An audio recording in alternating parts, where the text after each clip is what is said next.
हम तीनों दोस्त कबीर, रुद्रा और मैं औरंगाबाद से उज्जैन जा रहे थे।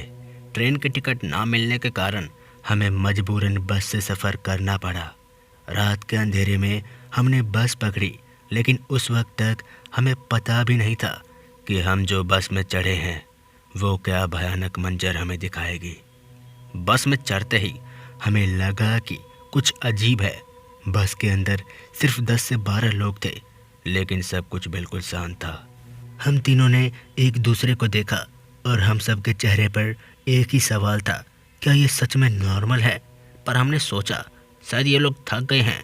सफ़र करते करते ऐसा हो ही जाता है ना। जिसके बाद हम लोग उसे नज़रअंदाज करते हैं। थोड़ी देर बाद एक अजीब सा माहौल छा गया, जैसे कुछ अनजानी शक्तियाँ हमें घेर रही हो। कबीर ने कहा, यार यहाँ कुछ तो अजीब लग रहा है मुझे। ये बातें सुनकर रुद्रा कहता है, हाँ ये सच में कुछ भयानक है, लेकिन हमें हिम्मत नहीं हारनी चाहिए। बस के अंदर का माहौल और भी खौफनाक हो गया। हम तीनों के मन में डर और क्यूरियोसिटी दोनों बढ़ गया। मैंने सोचा शायद कोई प्रैंक हो या लोग हमें डरा रहे हो, लेकिन फिर से कुछ हुआ जो हमें यकीन दिला दिया कि ये नॉर्मल नहीं है, ये मामूली रात नहीं है। एक अंधेरा साया हमारे सामने से गुजरा, जैसे किसी भूत का। रुद्रा ने महादेव की याद में एक मंत्र पढ़ा। मैं हैरान होकर उसे देखता रहा। जब उसने ऐसा किया, फिर एक अजीब सी हवा चली और सारे लोग बस से बाहर चले गए। ऐसा होता देख मैं काफ़ी हैरान हो गया कि ये लोग नीचे क्यों जा रहे हैं, लेकिन हमारे लिए ये खतरनाक था।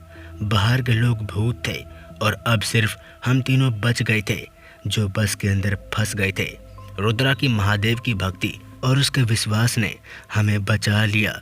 हम तीनों बच गए हैं। फिर हम बिना देरी किए हुए उस बस से नीचे उतर गए और जी जान लगाकर तेज रफ्तार से भागने लगे। भागते भागते कुछ ही समय में हमें एक चौराहा दिखाई दिया, जिसके बाद हमें लगा कि ये जगह सुरक्षित है और फिर हमने वहाँ इंतज़ार किया और तब दूसरी बस पकड़ी जो हमें नज़दीक के शहर तक पहुँचा देती है।